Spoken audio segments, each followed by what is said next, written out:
Hello and welcome back. Kind of weird to see you guys so soon, but I have set another record, and let me say, this is the record. Period. So, when it comes to Spongebob chess, there are a lot of different categories you can mess around with. The category that is my favorite, that I've dedicated a lot of time to in the past 2 days to get as concise and beautiful as possible, is AllPieces percent. See, there's two ways to win at Spongebob chess. One is the normal checkmate, and the second is to take all of their pieces, and that is AllPieces percent. I win via checkmate by taking every single one of his pieces that isn't the king. Patrick is very weird in the fact that he's completely random. We checked the source code for this game, and different AIs have different assigned levels. Patrick's AI is literally called random. You know, Plankton is level 3 or 4. We don't know exactly when he's 3 and when he's 4, but we know for a fact that Patrick is just set as random. And if you ever speedrun this category for some unimaginable reason, you'll know that Patrick is the single most annoying character to play against, bar none. Because you just have to take as fast as possible. You're constantly, that camera's zooming in, characters are jumping about, and you're just praying that the RNG is in your favor and you don't actually get taken. Barnacle Boy is very nice here. He always does this weird bomb cloud opening, but I don't even describe it as a bomb cloud. It is the 40-inch lung buster of bomb clouds. His main goal is to walk his king to the 4th rank, like right in front of your pawn line. So as a result, at the beginning, it was very difficult to take all his pieces without accidentally mating him, because he's sitting right there in front of the pawn line. That's not where kings are supposed to go. So, I guess now would be a good time to explain that in my last speedrun, I was playing chess, and in this speedrun, I was remembering chess.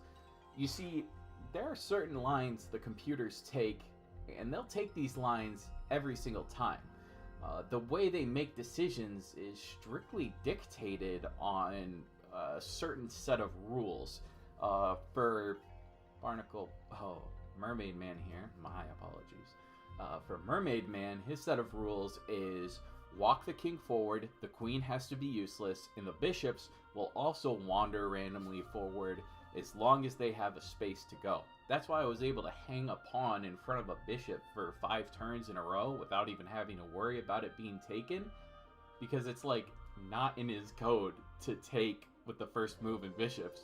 Bishops are supposed to be useless, the queen's supposed to be useless, and the king's supposed to wander into center. All those, you know, I just had to know all those and use them to my advantage. Here you might have noticed that we do this 2 kings defense opening a lot. This one, you don't want to move first. Sadly, I gotta move first, so in order to get back on the main line of chess, I had to do like a little bishop stutter step. I'll point out when it happens, but all you're seeing here is theory. I knew everything that was gonna happen, so in order to play this game as fast as possible, I had to study up on their AI to understand what exactly they were going for. Because with Larry, his AI is that he wants to take everything with the king. That's why I was able to just hang that rook in front of the queen, and, you know, I also hung the knight right in front of that bishop, but he didn't take with the bishop because he wants to take with the king. And right now, you'll notice his only move is going to be to shuffle that rook back and forth, and that's because he's in his happy space. His king is surrounded by 6 pieces. If you take any of those 6 pieces, he can just take back. His other rule is that he will aggressively trade. Like, he'll swap everything. And that was very difficult because it creates a closed position that's hard to break through. So on this d6 square, I had to assign 4 pieces staring down on it just so I could get to the point where my rook was defending my queen and my queen can skewer through everything. This pawn move to pull the knight out works perfectly because of his follow-up move where he moves away from that back pawn. Finally, he is away from the pieces, and now his reaction here doesn't even matter. He can try to take the rook, he can try to take me. Too much material is lost. I'm one step away from winning. It's already over for him. Which leads us to the second to final boss. Who is this guy? Neptune? No. Neptune is my king. Oh dear. Live commentary. Whatever. So, essentially, the best way to describe this AI is it is a child who just learned opening fundamentals and likes to throw away all their pieces for absolutely no reason. It gets mid control, like center control, extremely quickly, which center control is d4, d5, e4, e5, aka the center 4 squares on the board. It likes to get center control, but more than that, it likes to trade. So you'll notice here that I set it up so my rook ends up on his back rank, but an even better setup is the fact that I can bait his bishop into sacking with this pawn move. Why would you ever do that? It just doesn't make sense. So now the king's back, all his pieces are trapped, there's really nothing he can do to move. And this one is always a little tight, because depending, this king move's kind of random, and if he moves into that back right corner, you can accidentally mate him really easily.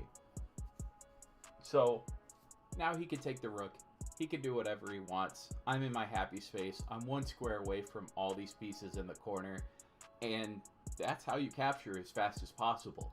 You want a piece right next to a bunch of pieces that is somehow defended or won't get taken back, so you can make short, concise movements, because moving in this game takes a while.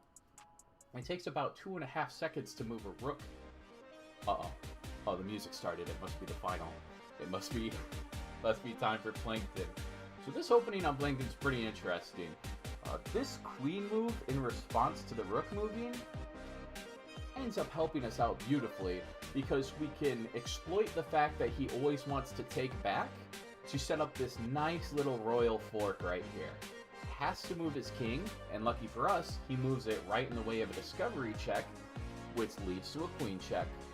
And that pawn moves opens up the diagonal on the rook, which also opens up the diagonal on the nice little clump of pieces over there. But first I have to hit him with this check with the knight, because if the knight check doesn't come through, he moves his other knight in a way that makes everything really difficult to unravel. So now you see the part of his AI that panics. He's down so much material that he'll just start sacking. So he sacks for a pawn for some reason right there. We don't question it, we just take those. And now it's just up to my queen to clean up shop right until that move. As long as I stay here, I'm able to clean up these other 3 pawns, and the only thing he can do is shuffle that rook back and forth looking for an opening. Right there I almost threw away the run by moving the queen out too early. That causes a whole myriad of problems, so I've actually lost a run by trying to move out the queen in that move before. Luckily I caught myself this time. So right here we're able to do a nice check. For some reason his reaction is to block with the knight, so we're able to hit another check. And finally, to wrap it on off, his AI goes, oh, a queen for a rook? Of course. Not realizing that that secures his loss in the game. Under 9 minutes is a beautiful time. I'm happy with this. I don't see it improving, but I'll make a really nice edited video later explaining exactly what's going on at a much slower, reasonable pace.